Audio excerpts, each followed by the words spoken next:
I think 8 of us from my district, all 4 sisters and 4 elders that were in my MTC district, were all going to the same mission. And so it was really fun. We felt like we had a strong group that all arrived together, so I think we felt confident and comfortable in the airport, on the plane, arriving.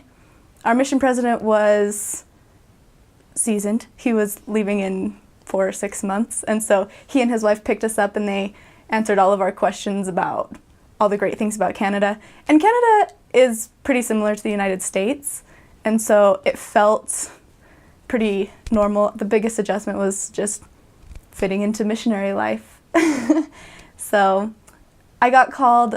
I was really spoiled, maybe is the right word, because the first area that I was in was, we were opening a new area and a new apartment, and we were with another set of sisters, and it was a beautiful apartment and really good on the ball sisters, so they helped with the adjustment period, but it was still hard. It's hard to get used to the schedule, and it's hard to get used to meeting new people and talking to people all the time. Was probably the thing that was hardest to get used to. So the Canada Edmonton Mission has 6 stakes. There are 4 that are in the city of Edmonton, and there's one that's north, significantly northwest of the city of Edmonton, and one that's south of the city of Edmonton. And the boundaries start right above Calgary in a place called Red Deer, and they go really far north. There are missionaries that get sent to a little teeny town called Yellowknife, and I think it takes about 2 days of bus riding to travel up there. It's really cold, really north, really dark, or really light, depending on the season. So that's kind of the geographical area. It covers multiple provinces, but mostly it's just in the province of Alberta, and then it touches some of the surrounding provinces. When I arrived, there were just English and Spanish missionaries, but now they have Tagalog missionaries as well as Mandarin missionaries, which is much needed because there are a lot of immigrants in Canada. Alberta especially is a great place for the church because Calgary, which is not in the mission but right south of the mission, was settled by Latter-day Saints, and so it has a decent population of, I think southern Alberta has a lot of members, but even Edmonton area has a decent population of Latter-day Saints, and enough that there could be, while I was there were 6 YSA wards and a great institute program. I think that may have shrunk down a little bit, but they have a great institute program and a thriving YSA atmosphere there. And they also have a temple. There's a temple in Edmonton. It's one of President Hinckley's little temples, and it's right in the same parking lot as one of the stake centers. So it's very central. Everybody can get to it. A lot of the missionaries had cars. There were also areas, I think especially as there began to be more missionaries in the mission, there were areas that used public transportation more, and then there were a limited amount of areas that were walking. I think I ran into all of the normal misconceptions at least once or twice, like Jehovah's Witnesses or other evangelical missionaries, but I think there's at least a common understanding of who Latter-day Saints are. I feel like a really unique thing about serving in Edmonton is the young single adult atmosphere. A lot of missionaries end up serving with young single adults, and it's a really fun opportunity. And I have memories of attending family home evening groups and institute groups with investigators who were being fellowshipped by members of the YSA branches. I just think that there's a lot to be learned from the members there, how willing they were to have new people come, how excited they were to have new people come, and how many of them participated in institute and family home evening group activities. One thing that we used to like to do as missionaries is celebrate all of the holidays, because in Canada they have so many holidays, because they have almost all of the same holidays that we have in America, plus more.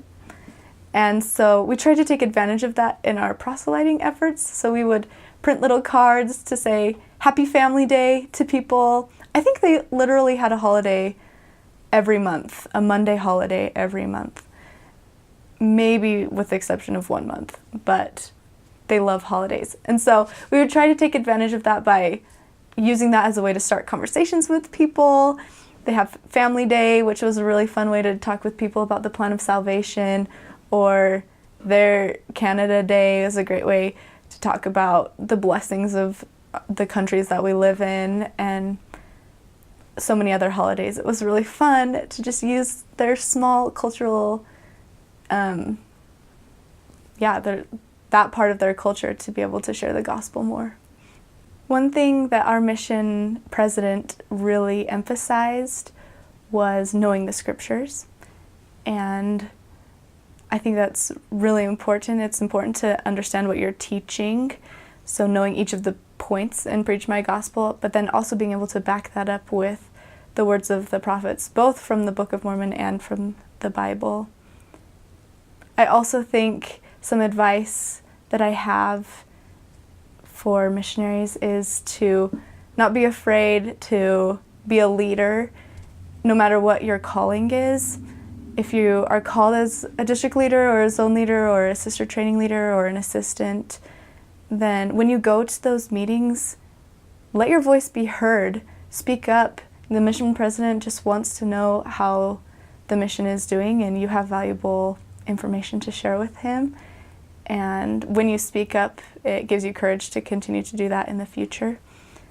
And I also think with leadership, it's important to always be willing to stand up, even if you don't have a calling as a leader. If you're being trained, there will be opportunities for you to set the example for other missionaries and for other members. So don't be afraid to let your light shine. Don't hide yourself under a bushel, but speak up and be a good example.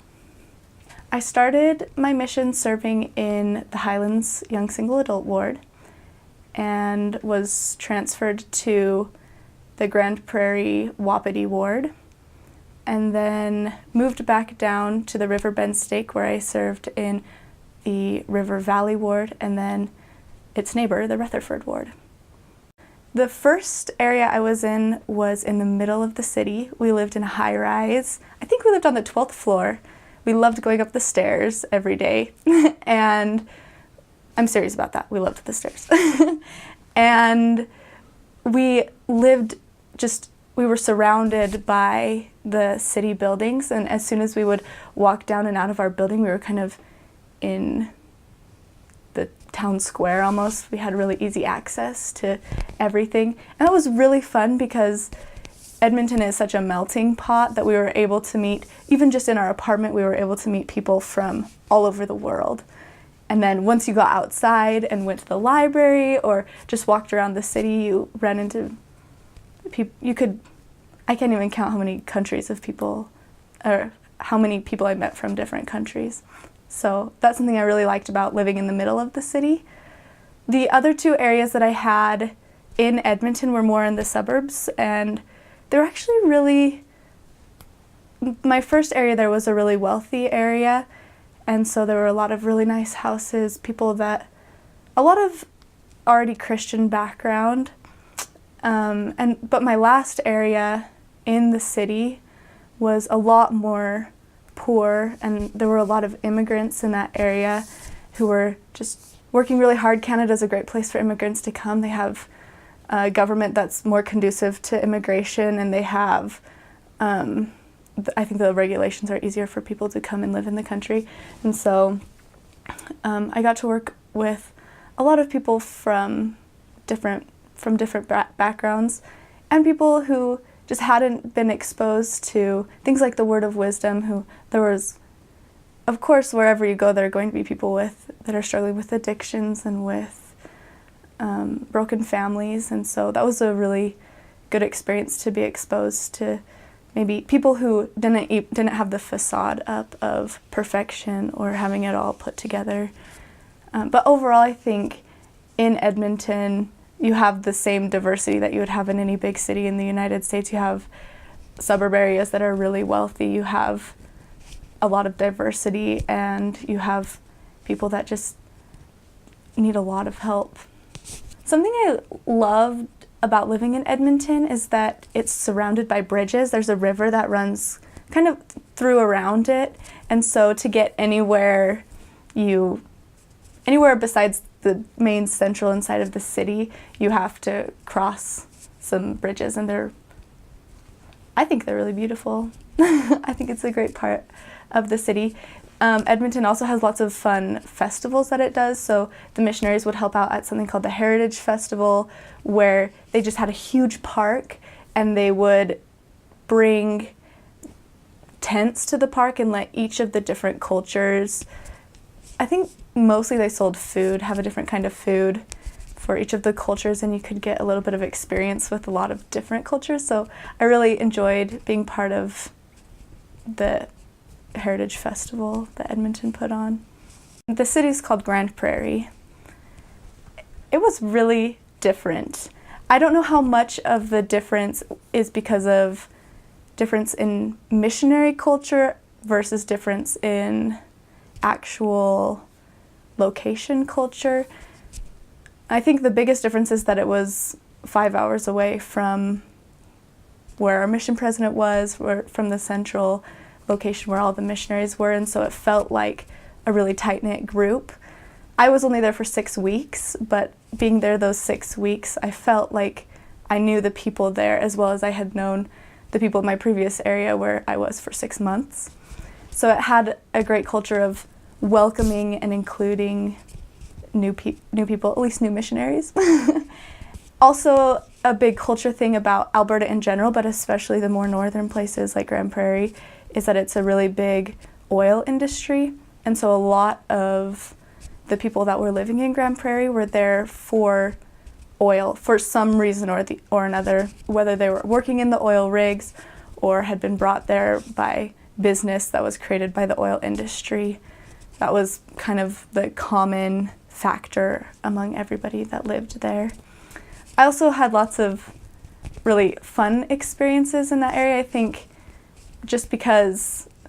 maybe because we were far away, or maybe because it was in the middle of the summer and there were lots of service opportunities, it was wonderful to have outdoors experiences. People grew their own gardens, and they were delicious because the sun shone on them for 12 hours or 14 hours or 15 hours instead of just the normal amount of time.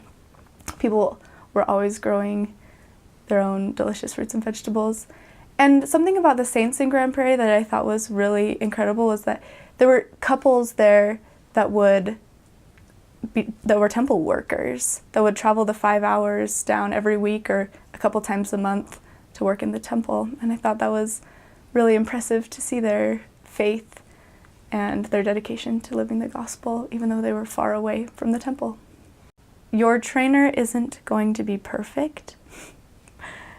As a missionary who was a trainer and who had a trainer and who went on exchanges with other trainers, you just learn that every missionary has faults, and God has called them to be a trainer for some reason, and it's okay that they have weaknesses. So when you go out to serve a mission, don't expect perfection from your trainer. Just expect that they're going to do the best with what they have to help you. And if that doesn't quite meet up to your expectations, maybe consider changing a quote that my track coach always used to tell me is, frustration happens when reality and expectations don't match up. And so if you're having a lot of frustration with your trainer, we all have grandiose expectations when we first come out into the mission, and God has different expectations, so praying to understand what God's expectations are for you can really help your relationship with your trainer or other companions. I was horrible to my trainer. And then I was taught severely because I trained multiple times after that. And I realized how horrible I was. So, love your trainer. A general Canadian stereotype, I don't know if that's the right word, but generally when people think of Canadians, I think they think that they're pretty nice. And I think that's pretty true. I think as a missionary you get both ends of the spectrum. So I have lots of memories of tracting in the middle of the winter, knocking on people's doors, and them being so kind and saying, "Oh, we just really hope you stay warm out there." It's just thinking, if you were really kind, you would just let me in and talk with me for 10 minutes. So they were always, generally speaking, it was a pretty kind group of people. Of course, there are exceptions everywhere. Something that I thought was interesting about being in Canada is that Canadians think about Americans a lot. But I don't think as Americans we think about Canadians very often. But there were always conversations going on about the pros of the Canadian government or medical or such and such system versus the cons of American. They think they've got it right. They're pretty proud of what they've done, and though sometimes the conversations are about the cons of Canada versus the pros of America, but that's not as common. So, and they know all sorts of things about the United States government, and they know the states, they know American history, which I don't know. When I first went to Canada, I didn't know anything about Canadian history, so I thought that was really interesting. They have a loyalty to the Queen. Even though they're their own separate country now, she kind of still has influence in their lives and in their system. They have some fun different foods.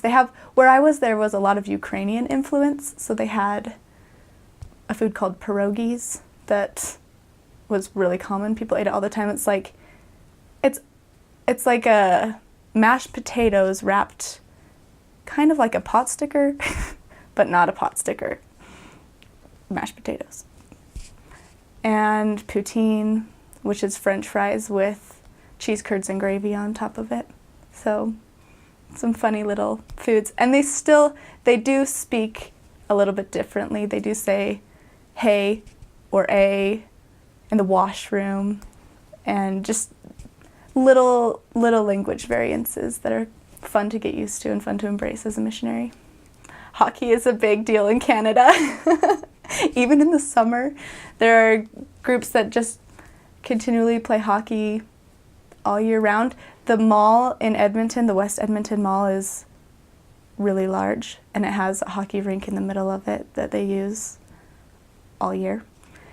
And it's the cool thing to do to grow up playing hockey and getting good at it, or supporting your teams. Edmonton's team is the Oilers. I don't know the other teams very well. Another one is they have I think it's called the United Church of Canada, and we don't have that in the United States. As far as I'm concerned, it might be becoming adopted in the United States, but it's a combination of two evangelical Christian churches that just decided to join together. So that's a pretty common church, or people identify with that church regularly in Canada, as well as with Catholicism. One time I got stepped on by a horse. We were doing service with horses. We weren't riding them because you're not allowed to ride horses as a missionary, but we were at a equestrian therapy place where we would help with their yard. We would help with the kids that were riding the horses. We'd just do a random assortment. We'd help water the horses. And one time my companion and I were helping a child with disabilities, or a young adult with disabilities, groom the horse, and the horse stepped on my toe, and it was really painful, so I just tried to push the horse off of my foot, and My toenail fell off within the next couple months. It was quite the experience. It was kind of painful, but I think the elders in that area had already been, that was a place that they had been frequenting, and my companion and I were the first sisters in the area, and so together we were trying to figure out how to divvy up the different service opportunities, so we spent some time serving there until other service opportunities were found. The weather's crazy. I remember very severe rainstorms where we were worried that we were going to get flooded, and we were on the 12th floor at the time. Oh, we're going to die. But mostly the crazy weather is the snow. It snows so much. And most of us had cars, but some people were walking in the snow. We would get a couple feet of snow. They would not plow the roads every time it snowed. They would kind of wait till the end of the season-ish to plow the roads. They would just put gravel on the roads. And so everything in the winter is always dirty, always snowy. And then when they did plow the roads, they would put all the snow in one big pile, and it would just become this huge ice hill that lasted all year round. Many missionaries had car getting stuck problems in the snow all the time. I bought my jacket online before I came and brought it with me, and I was so grateful for that, especially because preparation days are really short and your trainer is not native to Edmonton, so he or she may not know where the best places to get winter clothing are, and everything is more expensive in Canada. So my personal advice when I meet people is to get as much of the warm, more expensive clothing as possible beforehand. Have a warm jacket because the work is already hard and you're going to be outside a lot, and so if you want to make really hard work really, really, really hard, have a bad jacket and bad shoes. But if you want to make hard work just stay hard work, then have lots of layers of socks, warm shoes, warm waterproof shoes, and a long jacket, a hat, gloves, everything. It also gets hot in Canada, so don't just bring warm clothes. Also bring shorter sleeved shirts. I have a voice of warning. Don't learn this the hard way like I did, but Canada Dry is ginger ale. Canadian Dry has alcohol in it, so don't mix them up when you go to Canada. Poutine. My favorite foods were I loved the fresh carrots that I ate in Grand Prairie. They also have Saskatoon berries, which aren't as delicious on their own, but when made into pie, are pretty good. One spiritual highlight was that the last two areas I served in, at first were all, in essence, were the same ward when I very first got transferred there. And about 2 or 3 weeks into my first area, the ward split. And so I had worked with some people that then got split, but so we still kind of kept in contact because they were the ward next door. And one was a lady who had been investigating the church for about 10 years, and her husband is a member, I think a pioneer stock member, very rich family history of Latter-day being in the church. And she had been coming to church for years off and on. And she had recently had a baby, and a great thing about Canada is you get a year of maternity leave, which is so wonderful. So she was on her paid maternity leave and had started attending church again. She had started her own mommy fitness class for some of the ladies in the ward so they could exercise together in the winter, and she was really involved, and she started gaining more and more of a testimony because she was more actively engaged in living the gospel. And I worked with her for basically the last year of my mission, And in the last two transfers of my mission, the third to last transfer of my mission, she kind of said, you know what, I am not giving up coffee. This just isn't for me right now. So we just decided to focus on the Book of Mormon with her and read from the Book of Mormon with her. And literally a week later, she called us and said, "Sisters, I'm ready to be baptized." It was so amazing. And it just proved to me that God doesn't need us to do his work. He does his own work in his own time and in his own way. And we just get to be there for the ride. And as we were faithful missionaries, as we were trying to work hard and we had tons and tons of weaknesses, God accomplished his own work and just let us be there for a part of it. So she ended up getting baptized, and the whole ward was there to support her. And a year later, when I went back to Edmonton, she let my family stay with her family, and she bore her testimony in church, and it was a overall beautiful experience. I don't remember any language mistakes, but my trainer was trained by a Canadian, and so my trainer cared a lot about sounding Canadian, and she cared a lot about me sounding Canadian.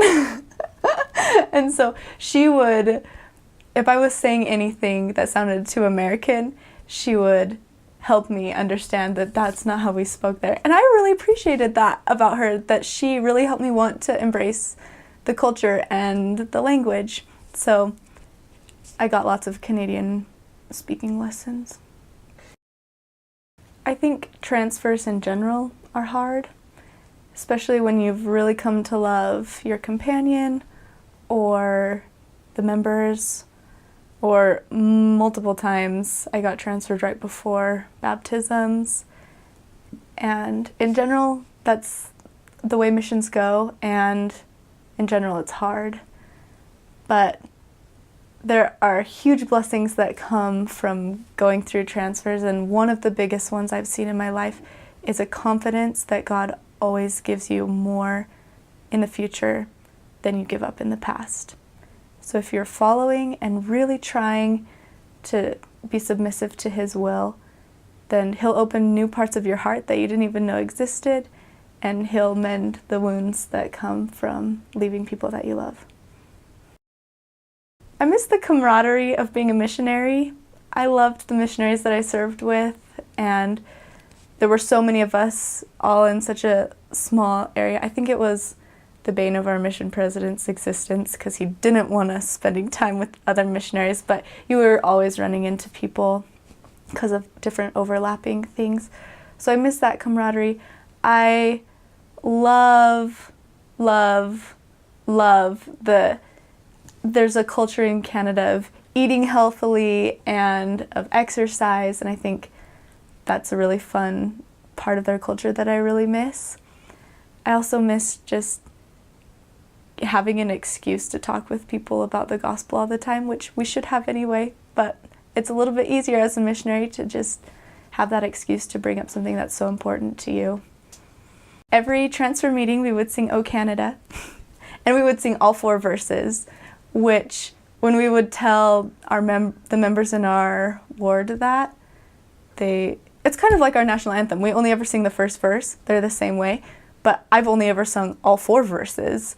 And I love the national anthem. I know that I think I'm kind of biased because I know that President Monson loves it too, because he was a mission president in Canada and loves the Canadian people as well and loves their national anthem. But it's really true that the national anthem is a song about missionary work, because it invites God's grace to come upon the people. It asks for the citizens of Canada, the Canadian citizens, to be able to open their doors, to be able to be close to God. And I think it was a really beautiful tribute to the work that we were doing while we were serving in Canada. President Monson and Elder Ballard were mission presidents of the same mission. Isn't that crazy? Really? Yeah. That's so cool. Go Canada. One of the most meaningful experiences that I had as a missionary was spending time in a dementia unit in an old folks home. And my parents have always taken us to spend time with people in residential treatment centers or in old folks homes. And so I was grateful for the opportunity as a missionary to get to use that passion and that love that I had been able to see from my parents. And it was a really meaningful lesson to get to spend a couple hours every week with people who couldn't really communicate with me or my companion, and who didn't have the gospel in their lives, and to just get to spend time with them, not telling them about the gospel of Jesus Christ, but living the gospel for them by listening to them and by trying our best to show them that God loved them, doing everything we could to let them know that God was there for them and that they didn't need to fear even though they were in a really difficult situation. And that taught me a lot about God's love for every single one of his children. No matter where you are in life, he's looking out for you and he's going to send people to take care of you. I think something that was really impactful that I learned was that the people that you're with in the moment are the most important. I think I went into the mission with a misconception about how, or just being unaware of how relationships with companions would be. But you learn quickly that your relationship with your companion needs to be a priority, and that if you are focusing on the people that you're with immediately, whether you're with your companion or with another set of companions or with your investigator, and you give them your undivided attention, then they're going to be able to better feel your love and the love of the Savior through you. So I've also tried to implement that coming home, and it's not always easy, especially with more technology distractions, but when you can really, that's how the Savior taught. He just loved the people. He loved everyone, but he really showed the people that he was with in the moment that they were important to him. When we do that, we're living the way that the Savior lived. I just want you to know that you just got called to the best mission in the whole entire world, and it's going to change your life forever.